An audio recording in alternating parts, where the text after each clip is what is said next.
ఈరోజు సాయినగర్లో ఉన్న 134 number FP shop fair price షాప్ని సర్ప్రైజ్ ఇన్స్పెక్షన్ చేయడం జరిగింది.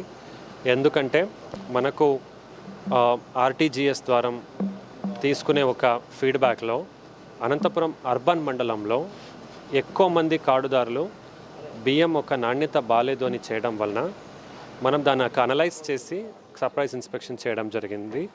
అలాగే రాబోయే రోజుల్లో జాయింట్ కలెక్టర్ గారు, ఆర్డీఓ గారు, తహసీల్దారు వీళ్ళందరూ కూడా మన FP shop dealer, MDO operator వాళ్ళ పర్ఫార్మెన్సు తర్వాత వాళ్ళ పైన ఉన్న ఫీడ్బ్యాక్ బట్టి ర్యాండమ్ సర్ప్రైజ్ ఇన్స్పెక్షన్ చేయబడుతూ ఉంది.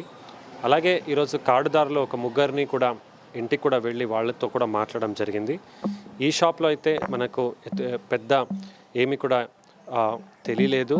అయితే జిల్లా మొత్తం కూడా ప్రభుత్వ పథకాలు అమల్లో ఎక్కడ కూడా లోపదోషాలు ఉండకూడదనే ఉద్దేశంతో ఇలాంటి గాలింపు పర్యటన చేయడం జరుగుతూ ఉంది.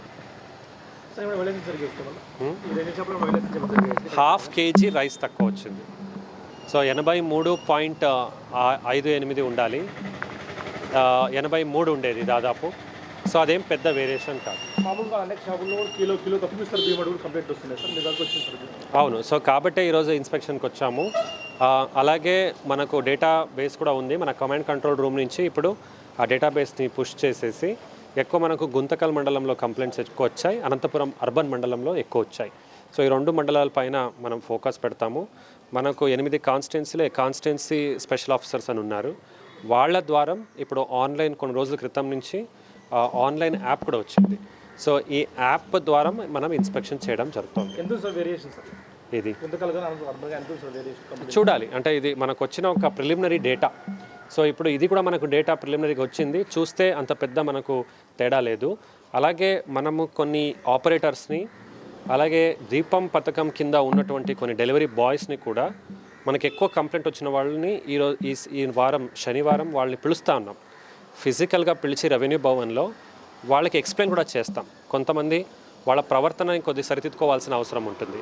అంటే ఇలా మాట్లాడడమే కరెక్ట్ అని కొంతమంది అనుకుంటారు. ప్రజలతో మాట్లాడాల్సింది ఎలాగే, ప్రొఫెషనల్ బిహేవియర్ ఎలాగ ఉండాలా, అలాగే ప్రభుత్వం నుంచి మనకు ఉన్నటువంటి ఎక్స్పెక్టేషన్స్ ఏమి అవి కూడా క్లియర్గా కమ్యూనికేట్ చేసి చెప్తాము.